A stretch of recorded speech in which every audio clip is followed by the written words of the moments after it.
Hi, folks. Welcome to Healthy Alternatives here on Your Quality of Life Matters.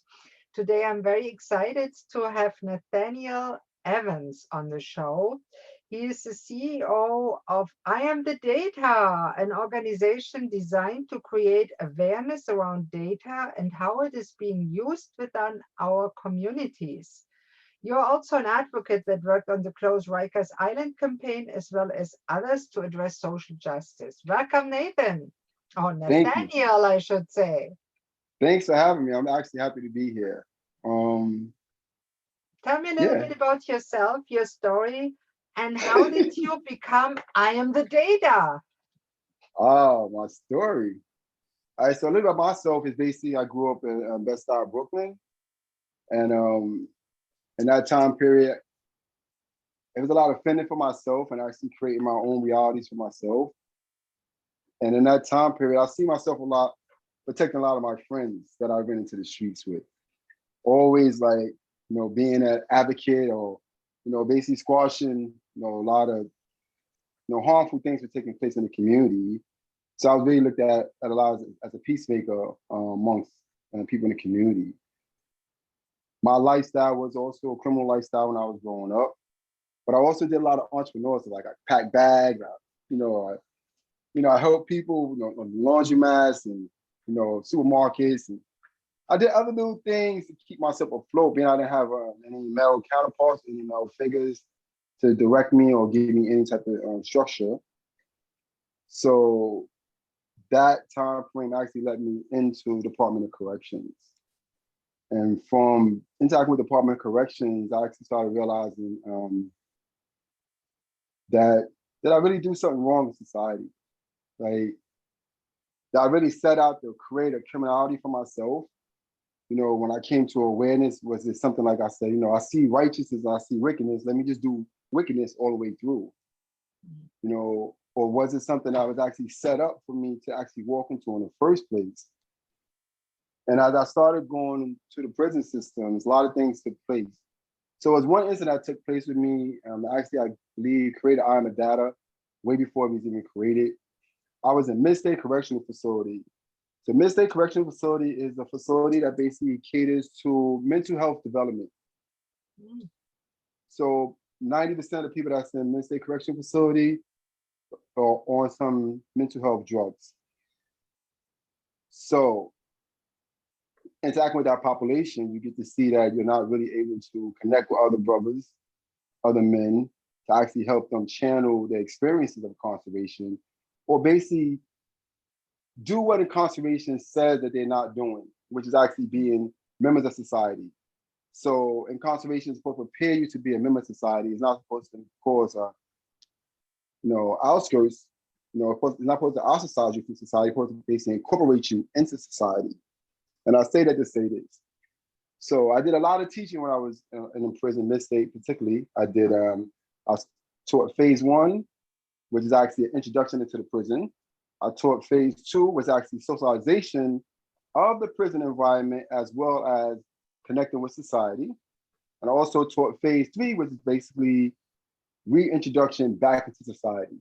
So Wow. basically dealing with resume writing, dress codes, vernacular interviewing processes. Remember, I was doing this and I was already incarcerated for over 8 years. So I really had no real direct experience with the outside world as far as like how they really work and what they're really doing. But this is one of my obligations to teach my fellow peers to actually do this, because staff doesn't teach staff to train peers. They teach the peers to teach peers. The staff is basically like overseers in this whole process. They don't interact or engage with the population because they're above the population.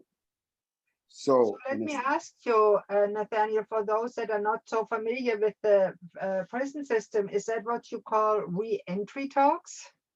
that's reentry talks. That's part of reentry talks as well. That's correct. Tell me about It it. basically, so it basically reentry talk shows you basically what's really taking place in the prison system. Where you sitting here basically saying, this was going to happen in society. These people be released or not. In order for you to say that, you have to have a perception of what's actually taking place in the prison system. If you don't know what's taking place, there's no way to prepare yourself for it. You can't create something or prepare yourself for something that you don't know what's coming or how it's even developed, right? So according to the prison system, I went to prison because I created a criminal act, and I'm supposed to be rehabilitated back according to society, right? Okay. Yeah. So I remember one day I was in the mess hall, or where they feed us at, where they basically call it the mess hall. And I was leaving after I finished eating. I was walking to the front of the garbage to dump my tray because it's like a cattle-like process. It's a whole bunch of people in one room with a whole bunch of tables and chairs and one window where they serve you food. So it's basically a whole bunch of people in there, have to follow the same routine in order to, dump their food. Like it's not like I'm in a restaurant. I can get it when I want to. Everything is strategized. Table one, get up. Table two, get up. Table four, get up. So everything is structured and strategized. Hmm. So I actually got up, went to the front, and I don't know if I was paying attention or not, but me and this guy wound up clashing, and both our trays dropped. I picked my stuff, and then I started picking up the other guy's stuff too, because I know I was partly responsible. So the officer asked me, "What are you doing?" I said, "Well, I dropped this food and I'm helping to pick it up." The officer said, "You're not here for him, you're only here for you." Hmm. So I asked the officer, I said, "Well, I thought I was here because for rehabilitative purposes. So I can't be rehabilitated if I don't work with people that's in the same place with me, and I don't show common courtesy, I don't show love, I don't show respect. It's impossible for me being rehabilitated to get to the point where I'm back in society and now I'm treating people with a purpose when I can't treat people with a purpose that I'm incarcerated with." Good for you. What did he say to that? He was just basically like, get your stuff and move on, right? Where it basically shows that the concept that surrounds the prison system, he hasn't digested. And it's not just him, it's many others that go into the positions for growth and development purposes. The purpose of incarceration is to sustain and build life. Yeah. That's the whole purpose of it. It has no other purpose. Now, if you take people out of society because they committed murders, once again, it's to sustain and build life. So which means he's no longer out there. He can't kill nobody anymore because he's no longer out there. Yeah. Right? Mm. When you get into the Department of Corrections, society is saying, "Oh my God, we're so safe now. And then took this guy off the streets. We don't really have nothing to worry about anymore. Now I can walk to the corner store without somebody robbing me or hit me in the side of the head, anything like that." And then this person's in prison and they're being instructed on how to basically be antisocial amongst one another, but then have to come home and be socialized. That doesn't make sense, does it? It doesn't make any sense, right? If you don't want me to do this here, I can't do it over there either. If me and a man is arguing, we supposed to basically go to a place, a forum where we can actually have peace and understanding what the argument is pertaining to and what is the outcome of this argument. Do we want to get more time? Do we want to establish a better friendship? Do we want to go to the box? Do we want to actually cause a physical harm against each other? According to rehabilitative purposes or the structure of incarceration, it's supposed to sit down and talk and come to a real understanding as men so we can develop dealing with conflict. So we catch conflict when we release from prison, we be able to know how to interact with it. Because I also taught ART programs, which is aggression replacement training, basically pertaining to violence. Teach men how to recognize violence, how to channel it, how to sense it, and how to use it to their embedment instead of their demise. Good. So what's your solution to improve the correctional system? So the correctional system has to pertain to society as a whole. What does society look like? Why are we here? And what can we do for society? Not the other way around, as the Department of Correction has taken on a full body of itself, right? It stands alone. Nobody can go against it. Nobody can uproot it. Nobody even have access to it, as you saw in the times where they had people getting killed in prisons, and the FBI agents took many, many, many years to even access the prisons, even though they heard reports that lives are being taken inside these prisons, right? So the prison system has turned into a private institution, where it's actually supposed to be a public institution for the welfare of the public, Yeah. for the public to actually see what it is. But also, we talked about many years ago, we talked about the Department of Corrections and focus on their medical records. Mhm. So they had a big thing where they didn't want to release the medical records. So it's no transparency when you come to the Department of Corrections. And that's one of the bigger issues with the Department of Corrections, that they're able to do whatever they want to do without the input of society, with societies that want to actually brought these people there to them in the first place. Oh, wow. So it defeats its own purpose. What do you see as the ideal purpose of a prison system? From what I've been seeing economics. Economic? I've been seeing a lot of economics. Even when because I used to teach criminalization while I was in the Department of Corrections. And one of the things I saw with criminalization is that they already have a projection of what type of crimes are going to be committed and what frame they're going to be committed and how much time is going to be associated to those crimes being committed before they even committed. Wow. So it reminds me of that movie with Tom Cruise, Minority Report, where he was able to tell the future before it happened. He went and locked the person up. Wow. So how can that be solved? It all goes back to what's the foundation of Department of Corrections. Yeah. If the foundation is economics, then economics has to be uprooted, because the foundation of Department of Corrections is not economics, it's quality of life and the preservation of life. Yeah. If those two components are not basically put at the forefront, the Department of Corrections is going to continue to do an injustice to this generation, as well as the many other generations that come after us. Yeah. So what's your take as somebody that has been inside about people that are really dangerous? Do you know of people, or have you met people that you would consider not rehabilitable, not being able to go out to society? Definitely. I've been in Clinton Dannemora, which is a super max, basically maximum prison. I was in Clinton Dannemora at 16 years old. Wow. I had a 2 years to 6 years when I was at Clinton Dannemora. The minimum time for basically the average time for people in Clinton Dannemora is basically 25 to life.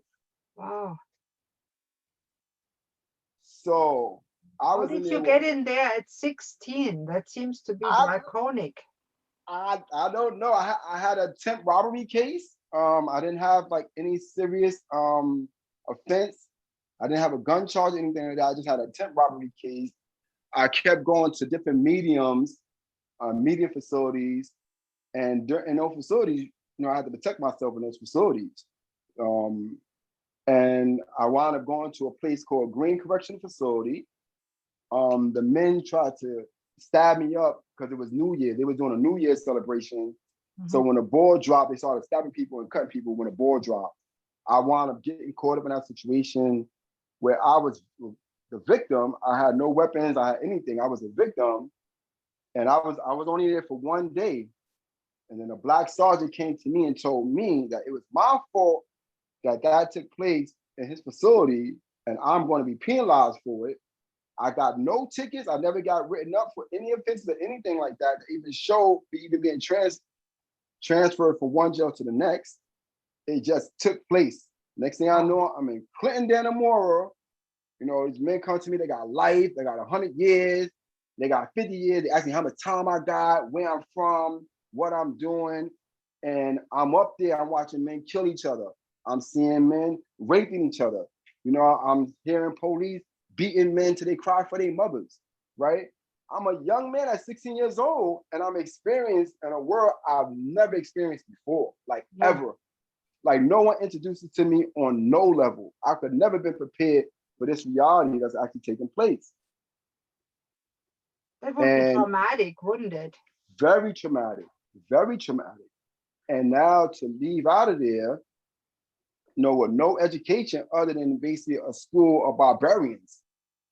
You know, it's not saying it's not professionals up there, yes, but the professionals up there are hitting, what I'm saying, under all that garbage, what I'm saying, that's on top of them. What I'm saying, which is the violence, the drugs, what you would say, like prison politics and prison cultures that you have to follow, even though you never knew about a prison culture until you got into the prison. Now all of a sudden you have to follow this weird cultures from your peers, but also from staff, and from what I've been seeing too, Department of Correction is dealing with people within and without. How did you get out of there? Huh. I met a guy. I fought a couple of times. Some people I fought like 2 times, and I met a guy. He was in there for a long time, and he took a liking to me. And from there, nobody else messed with me. Because he saw I was gonna hold my own and take care of myself. So he also made sure that people knew that I was his friend, and people didn't mess with me no more after that. Mm.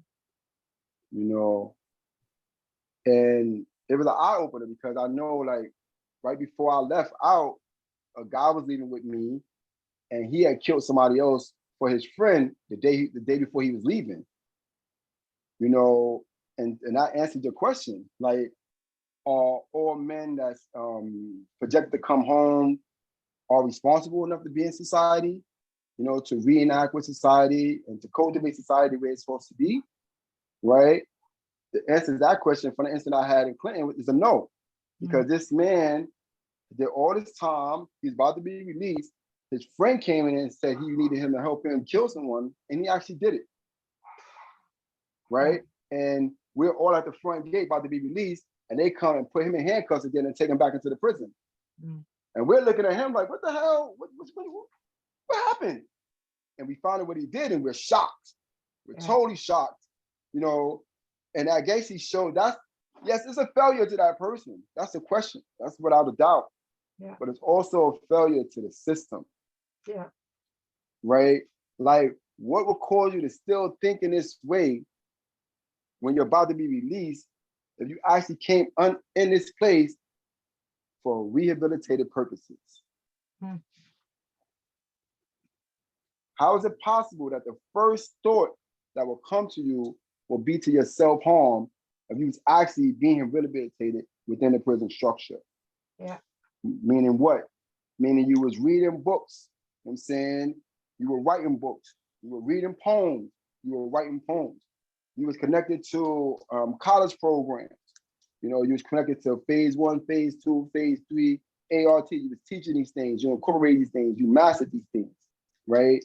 Department of Correction provided free transportation for families and friends to basically increase socialization from the inside, from without, to make sure that there is no social gap between the different parties. So when they actually come home, the person doesn't feel like they ostracized from the family, actually felt like they was always connected to the family, and that disconnect never took place, right? Department of Corrections also charge you money for phone calls where the phone is not free, which actually caused another economical expense against the friends and families that's actually trying to stay connected to the individual that has been incarcerated because the individual went against social norms and social laws. So how does this relate to social justice? How can that be improved? So it's about making sure that we're here on the same page. Basically saying, you're a correction officer, that's cool. I had correction officers that I was friends with. Know it or not? Close friends. Yeah. While I was in prison, we were very close. And we talked about things that matter.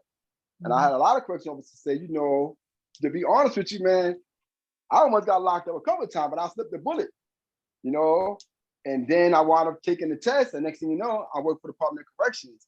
And it makes it seem like I'm a righteous person. Like I've always been righteous. Like I never did any harm or any harm in the world or towards anybody. And correction officer said, well, that's a lie. I done have fights. I done stole things. I done got involved in activities I wasn't supposed to get involved with. Some of my friends that got locked up, but I didn't. I was able to escape traps and things of that nature. And some of these men and women say, you know what? I'm not here to judge. You know what I mean? I'm here to help, you know what I'm saying, move people forward because I could also be in the same trap.